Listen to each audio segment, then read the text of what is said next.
ఈరోజు topic bitcoin గురించి.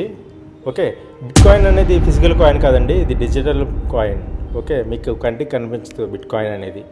Bitcoin అనేది డీసెంట్రలైజ్డ్గా ఉంటుంది. డీసెంట్రలైజ్డ్ మనం జనరల్గా మనం వాడే డిజిటల్ మనీ ఎలా ఉంటుందంటే సెంట్రలైజ్డ్ ఉంటుంది. అంటే మనకి మధ్యవర్తి ఉంటారు. మనం ట్రాన్సాక్షన్ నా నుంచి మీకు పంపించుకోవాలంటే మధ్యలో బ్యాంక్ అనేది మధ్యవర్తి కింద ఉంటారు కదా transaction. In case bank server fail అయిందంటే మన ట్రాన్సాక్షన్ అనేది ఫెయిల్ అయిపోతుంది. కానీ బిట్కాయిన్లో అలా ఉండదు. పర్సన్ టు పర్సన్ ఉంటుంది, మధ్యవర్తులు ఎవరు ఉండరు. కంప్లీట్లీ నోడల్ నెట్వర్క్ ద్వారా ఇది అనేది ఆపరేట్ చేయడం జరుగుతుంది. సో వేలాది నోడల్ నెట్వర్క్స్ ఉండడం వల్ల ఒక నోడల్ నెట్వర్క్ ఫెయిల్ అయినా సరే వేరే నోడల్ నెట్వర్క్ అనేది అది టేక్ కేర్ చేసుకుంటుంది అన్నమాట. ఓకే, సో బిట్కాయిన్ మనకి మ్యాక్సిమం 21 మిలియన్ అవైలబుల్గా ఉన్నాయి.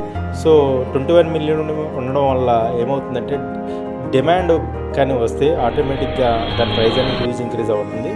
బిట్కాయిన్ ప్రైస్ ఇంతలా పెరగడానికి కారణం కూడా లిమిటెడ్ సప్లై ఉండడం వల్లే. డిమాండ్ వచ్చినప్పుడు అది పెరిగిపోవడం అనేది జరుగుతుంది.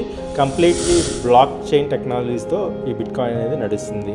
సో నా వీడియో మీకు నచ్చినట్టయితే లైక్ చేస్తారా, సబ్స్క్రైబ్ చేస్తారా, ఇలా